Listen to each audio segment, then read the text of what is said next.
I felt the cold air from the bank's vents the moment we stepped inside, the kind that settles on your skin before you're ready for it. My daughter walked a step ahead of me, moving with a purpose that didn't match the soft tone she'd used when she told me we had urgent security issues to fix. I kept my hands in my pockets, steadying my breath, trying to understand why she hadn't explained anything on the drive over. Something about the silence in that car had already felt wrong, like she was waiting for someone else to speak first. The agent called us into his small office, and I took the chair closest to the door. My daughter sat beside me, her foot tapping under the desk in a rhythm she pretended not to notice. The agent typed for a while, his eyes scanning something on the screen. His jaw tightened in a way that told me he was choosing his next words carefully. Then he leaned forward, lowered his voice, and said, "Sir, this account was accessed from her phone." The room seemed to lose whatever warmth it had left. My daughter let out a sharp sob, the kind that fills a space before anyone can react, and covered her face with both hands. She cried so loudly the agent looked toward the hallway, unsure if he should continue or wait for her to quiet down. She kept repeating that it had to be some kind of mistake, that she would never do anything without telling me. Her voice shook, but her eyes, when she finally uncovered them, didn't look like they belonged to someone confused or scared. They looked like she was performing something she'd rehearsed. I didn't say a word at first. I just stared at her. I've never given her my banking login, not once. I've never typed my passwords in front of her. I've never asked her to help with any financial task that required access to my accounts. Every rule I've kept for myself stood there in the back of my mind, lined up in a row, and the distance between her explanation and the truth grew wider by the second. She reached for my arm and squeezed it with both hands, leaning close as if the agent couldn't hear her. She whispered that she'd only been trying to manage things for me, that I'd been forgetting details lately, and she wanted to keep everything organized. The words felt rehearsed too, lined up neatly with a tone she used only when she wanted something. Her grip tightened like she expected me to agree before she even finished. The agent kept his eyes on me, not her. He gave me a look I'd seen only a few times in my life from people who didn't want to say more than their job allowed. There was hesitation in it, and something else, caution, as if he knew there was more behind the login alert than he was allowed to discuss in front of her.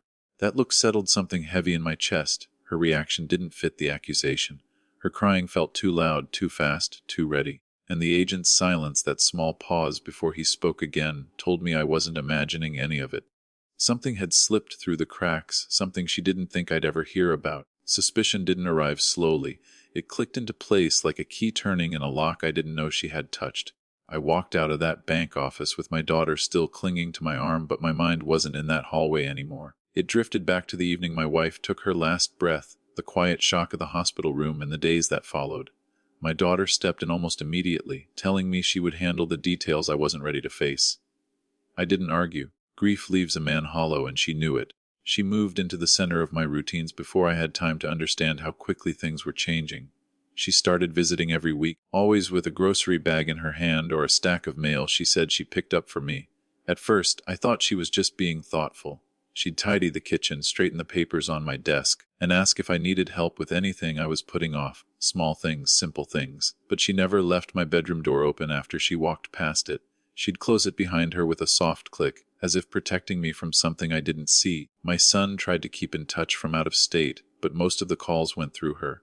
She'd answer my phone if it rang while she was visiting, telling him I was resting or busy.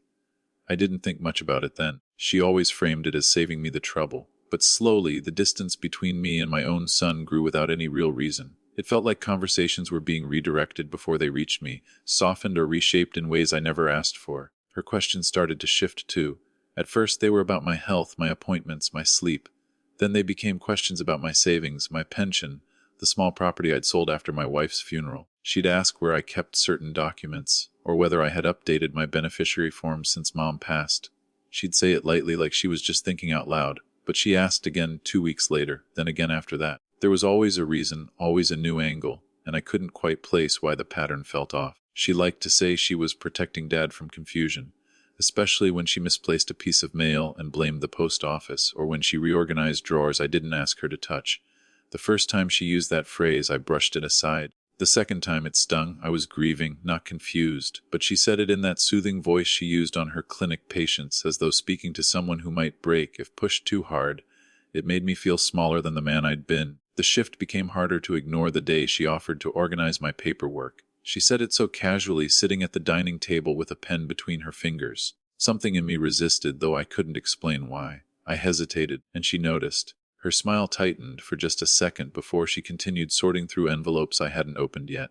Around that time, small amounts of money began disappearing from my checking account. Nothing large enough to sound an alarm, just odd little transactions I chalked up to my own oversight. I didn't want to believe anything else. But the uneasiness grew, quiet and steady, like a draft slipping under a locked door. The changes began quietly, the way a room grows colder before anyone notices the window is open. She started picking up my mail before I could reach the door, holding each envelope up to the light as if she could sense what mattered and what didn't. She'd sort it into piles without asking, slipping some pieces into her bag with a quick explanation that she'd take care of them, for me. I watched her fingers move faster each week, like she was afraid I might suddenly decide to handle my own affairs again. One afternoon I walked into the kitchen and saw my debit card on the counter where I hadn't left it. She was standing over it, leaning close, her eyes fixed on the numbers as if reading a small instruction. She straightened the moment she heard me, saying she found it tucked under a magazine. But her voice was too calm, too smooth for someone surprised. She handed it back with a smile that didn't reach her eyes.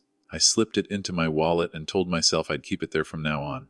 Later that day, my phone buzzed with an alert for a transaction I didn't recognize. It was small, nothing dramatic, but the name of the store meant nothing to me. I opened the notification, only to feel her hand suddenly brush mine as she grabbed the phone, laughing softly as though I'd caught her off guard. She said alerts like that were bank glitches, harmless mistakes that happened all the time. She scrolled quickly before handing the phone back, the screen already closed. Her explanation slid past me too neatly, without a single detail out of place. The next morning she called and told me we had a bank appointment scheduled. I didn't recall agreeing to anything, but she insisted we'd talked about it the week before. She used that same soothing tone, the one she relied on to end conversations she didn't want to have. She said the bank wanted to review my profile for security maintenance, a phrase that sounded like a brochure sentence. I knew enough about banks to recognize that real urgency rarely arrived through a child acting on your behalf. I decided to check for myself. When I visited the branch later that week, the agent pulled up my record and told me they had made no such call, not to her and not to me. His voice was calm, professional, but it left no room for misunderstanding. The contradiction settled in my mind like a dropped stone. I nodded and thanked him, pretending the information was minor. I left before he asked more questions, keeping the weight of that moment tucked deep inside my thoughts. That night, I sat at my desk and opened a small notebook I hadn't touched in years. I wrote down the date, the alert on my phone, the way she memorized the numbers on my card, and the false call she claimed to receive. The list looked short, almost harmless, but each line held a shape I couldn't ignore anymore. I kept my pen moving until the page filled, not with answers, but with a pattern forming in slow, quiet strokes. I didn't show anything on my face the next time she visited. I kept my voice steady and my questions simple. But inside, a different kind of awareness had taken hold. I started watching the spaces between her words, the pauses she didn't mean to leave, the glances she didn't intend for me to catch. There was something happening behind the curtain she'd drawn around my life, and for the first time, I was ready to see what she thought I hadn't noticed. I waited until the house was quiet before pulling out my phone. I sat at the dining table with the curtains half drawn, letting only a thin line of evening light fall across the screen. I opened my banking app slowly, the way a man opens a letter he already knows won't bring good news. The numbers looked familiar at first, same balance, same layout, but something in me pushed past the surface. I tapped deeper into the settings, letting instinct guide me more than memory. The device log showed 2 phones listed. One was mine. The second wasn't.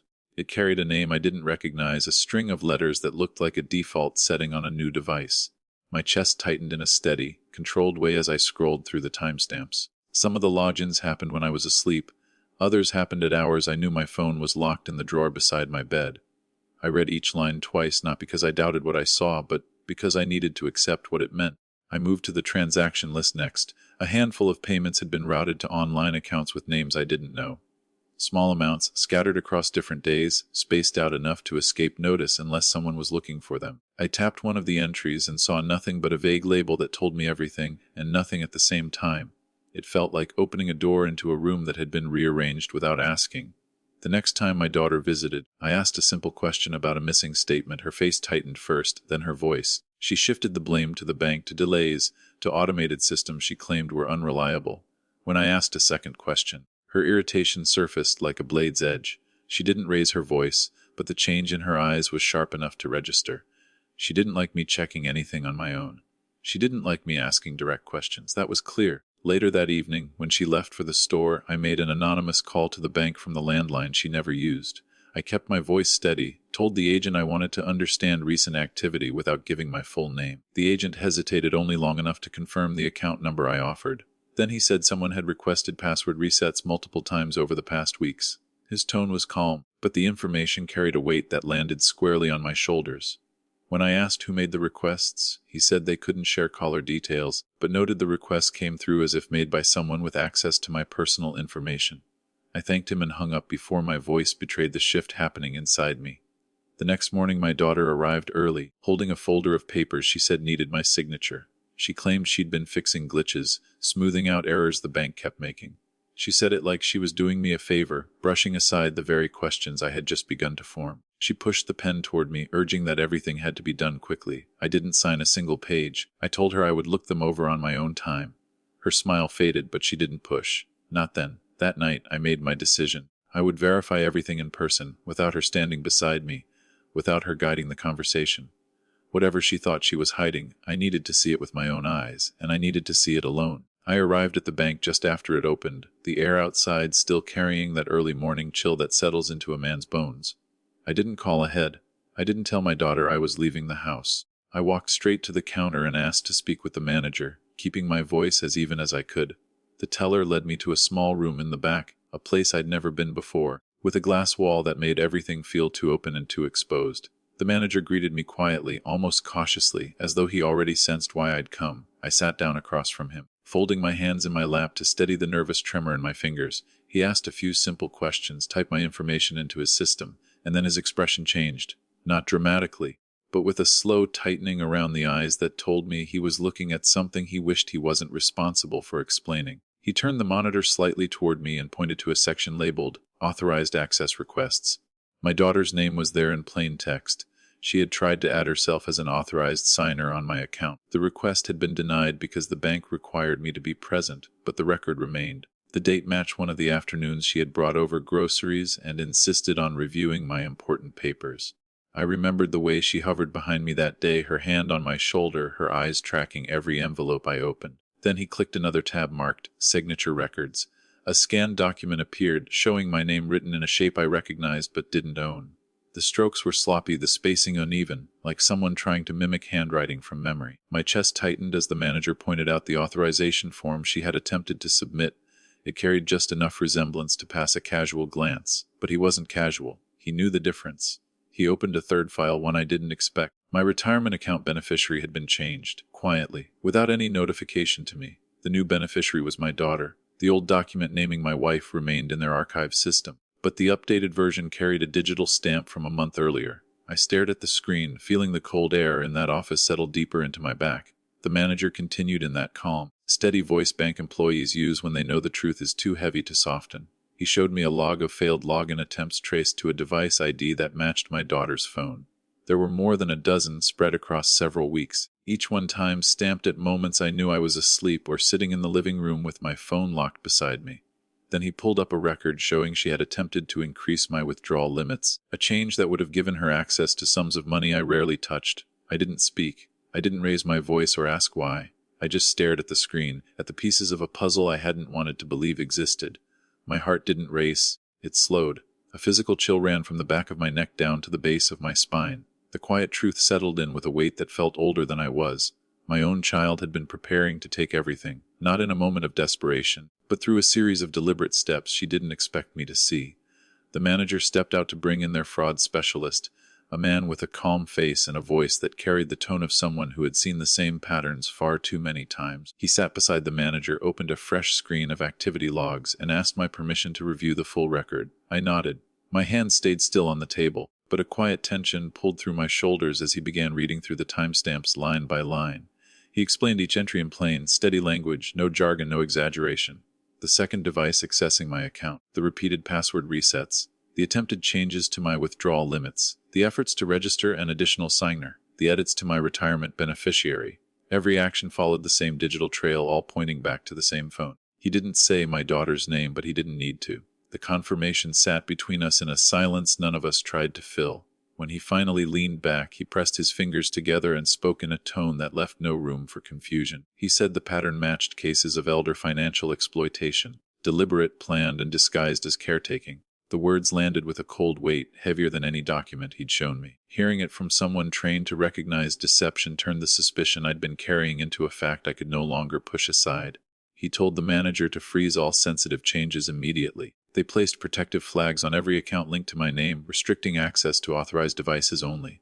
My daughter's device would no longer be able to log in, reset passwords, or initiate transfers. Additional security measures were added: verification codes, new PIN requirements, alerts that would go directly to me.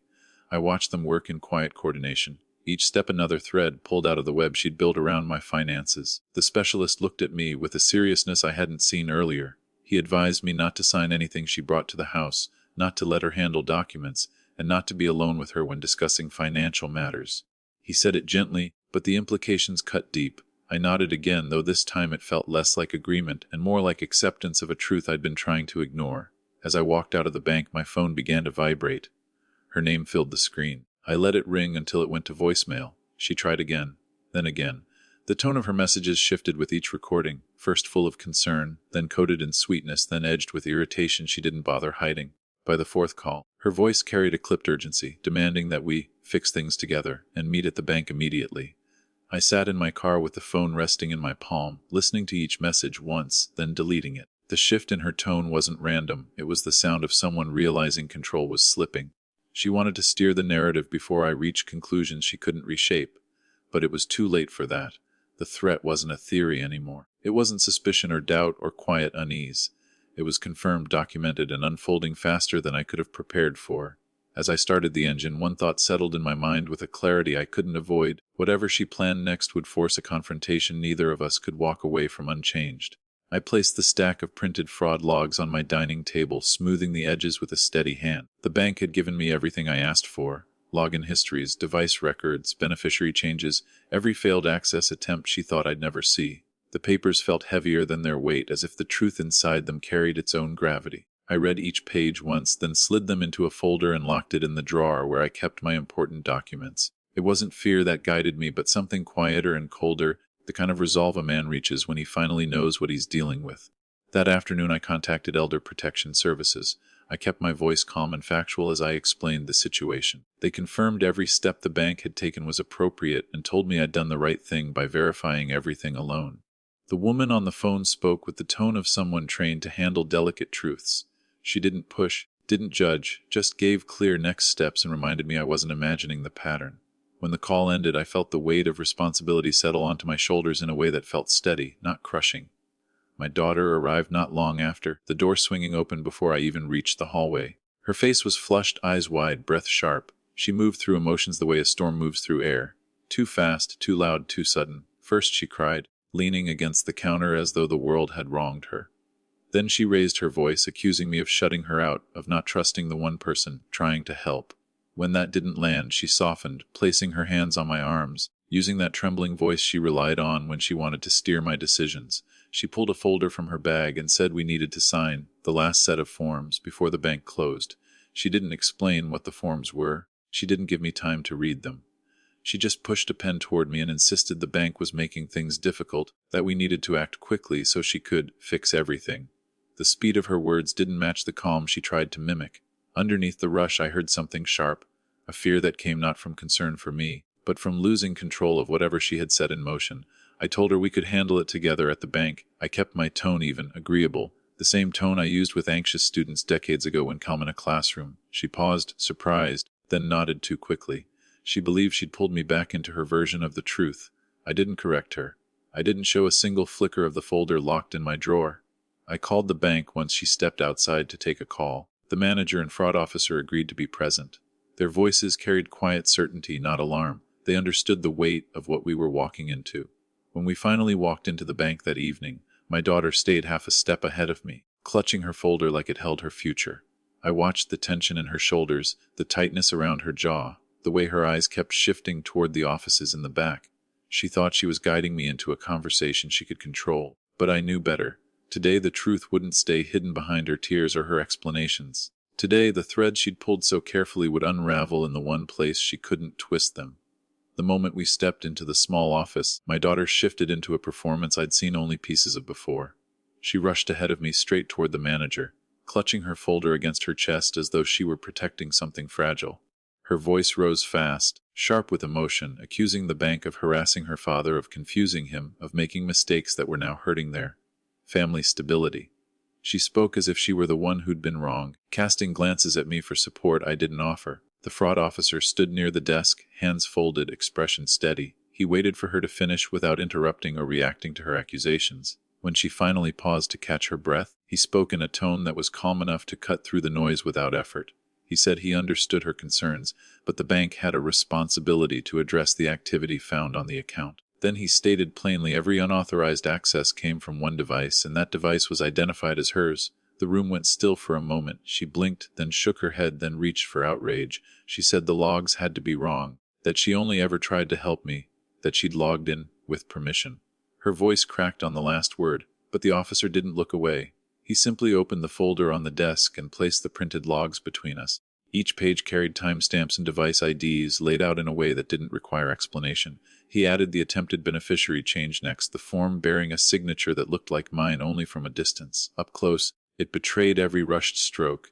She stared at it with the expression of someone realizing the room had shifted around her. Her breathing changed, quickening as she searched for a new angle. She said I must have forgotten signing it. She said grief made memory unreliable. She said she'd been trying to keep everything running smoothly because I was overwhelmed.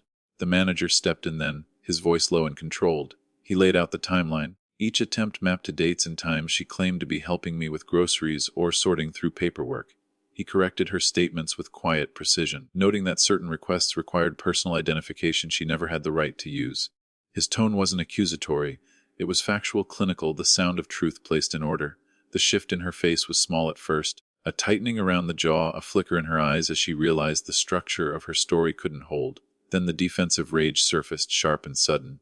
She accused the bank of targeting her, accused me of misunderstanding the situation, accused the system of trapping people who were only trying to help their aging parents. Her hands shook, not from sadness, but from frustration that her version of events no longer controlled the room. The fraud officer let her finish, then spoke with finality. He said the evidence left the bank no choice. The case would be forwarded to the appropriate authorities as an attempted elder financial exploitation claim.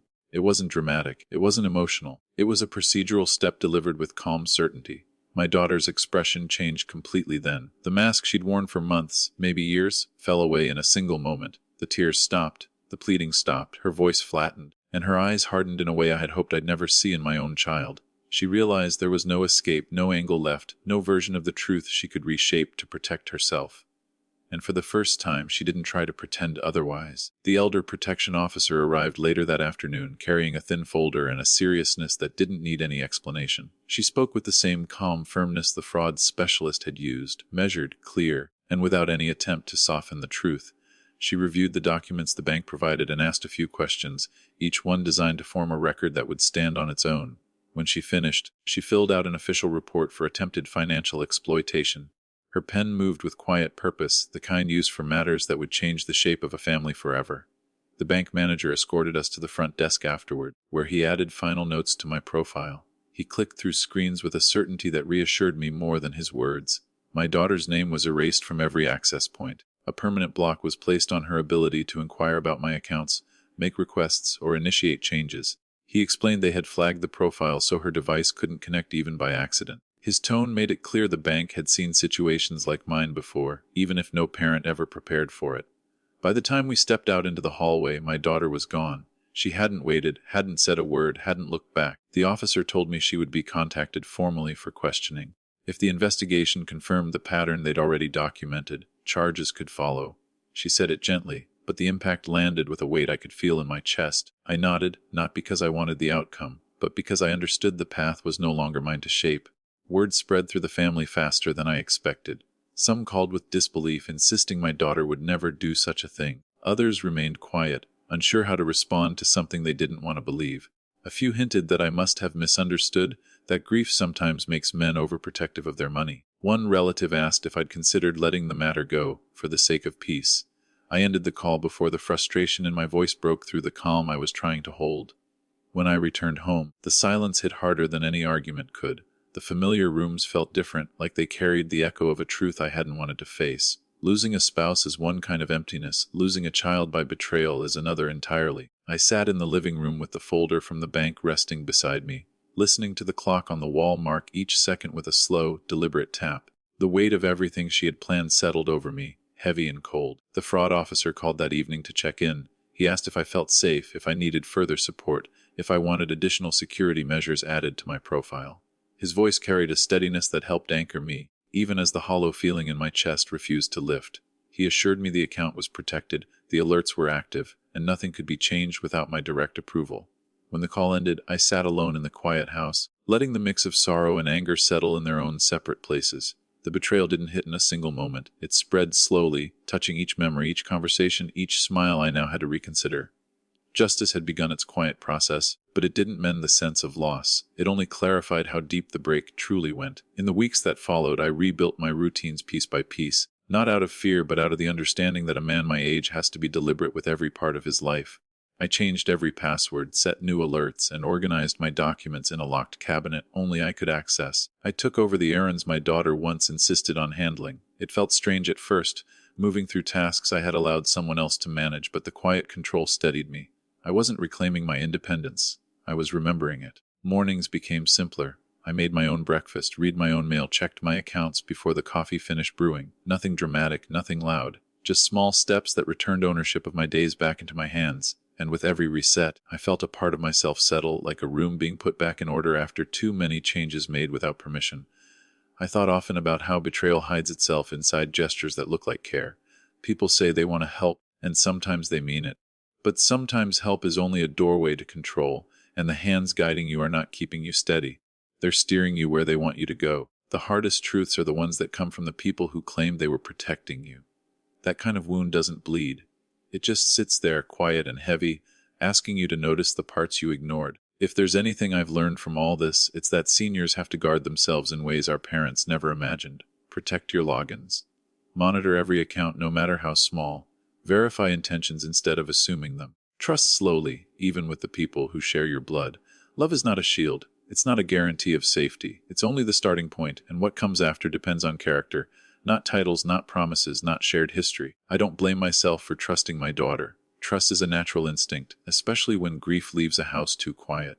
But I accept now that love doesn't erase accountability or danger. It doesn't cancel out the responsibility each of us has to protect what we've built. She made her choices, I made mine. And the consequences belong to the places those choices came from, not the intentions she claimed to have. What gives me comfort now isn't the investigation or any consequence waiting for her. It's the fact that I acted before the damage became irreversible. I caught the shift early enough to protect the years of work my wife and I built together. I guarded the legacy we started long before our children came into this world. And in that quiet victory, I found a strength I thought I had lost. These days, I move through my life with a steadier understanding of what it takes to stay intact. Age doesn't weaken a man. It just shows him the places he must reinforce. And if there's a lesson in all of this, it's that your peace and your name are worth guarding, no matter who stands on the other side of the door. The world teaches you many things as you grow older, but the most important is simple: protect what's yours, protect your future, and never hand over your trust without checking where it will land.